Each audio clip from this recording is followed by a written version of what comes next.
नदी किनारे नकली आश्रम वाले बजरे में दोनों के चढ़ते ही गणिकाओं ने बजरे को खोल दिया और वेग से अंग देश की ओर खेने लगीं। बीच रास्ते में मनोरम दृश्य से मन बहलाते हुए ऋषि श्रृंग को अंग राज दरबार में ले पहुंची। उनके पग धरते ही अंग देश में भरपूर बारिश हुई। नदी तालाब भर गए, खेत लहलहा उठे, प्रजा आनंद से झूम उठी। अंग नरेश रोमपात के आनंद की सीमा ना रही। ऋषि कुमार को रनिवास में ठहराया और उनकी सेवा के लिए दास दासियों को नियुक्त कर दिया। बाद में अपनी पुत्री शांता का विवाह भी उनसे कर दिया। उन्हें ऋषि विभांडक के क्रोध का भी भय था।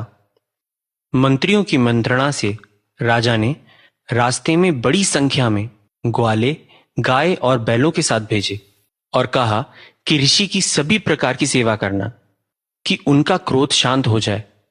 उनको कहना कि ये खेत, गाय, बैल सभी आपके पुत्र के हैं, हम आपके दास हैं, सो हमें आज्ञा दें कि हम आपकी किस प्रकार सेवा कर सकें।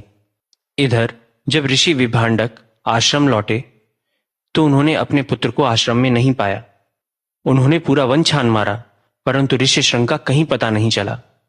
दुख और क्रोध से वह भर उठे। उन्हें विचार आया कि हो ना हो अंग नरेश का ही यह कार्य है। तुरंत ही वे अंग की राजधानी की ओर निकल पड़े। नदियों और गांवों को वह पार करते हुए आगे बढ़ने लगे। उनकी आंखें क्रोध से लाल हो रही थीं कि वह समस्त राजधानी को भस्म कर डालेंगे। परंतु रोमपाद की आज्ञा अनुसार ग्वालों ने उनकी सेवा और दूध पिलाकर अच्छे वचनों से उनका स्वागत किया, जिससे उनका क्रोध राजधानी पहुंचते पहुंचते शांत हो गया। जब वे सभागृह में पहुंचे तो उन्होंने देखा कि ऋषि श्रृंग सबसे ऊंचे स्थान पर ऐसे विराजमान हैं जैसे स्वर्ग में इंद्र। साथ ही उनके बगल में रोमपाद की पुत्री ऋषि श्रृंग की पत्नी भी विराजमान थी।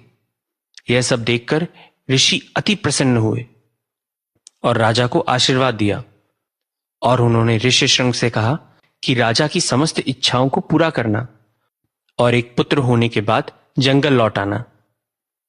ऋषि श्रृंग ने ऐसा ही किया। नल के दमयंती, ऋषि वशिष्ठ के साथ अरुंधति, अगस्त के साथ लोपामृदा, राम के साथ सीता और पांडवों के साथ द्रौपदी की भांति राजकुमारी शांता भी ऋषि श्रृंग के साथ वन चली गई। वन में शांता ने भी ऋषि श्रृंग की बहुत सेवा की और तपस्या में भाग लिया। मित्रों, अगर आपको हमारे द्वारा बनाए हुए वीडियोस पसंद आ रहे हैं तो उनको सब्सक्राइब करें, लाइक करें और शेयर करें।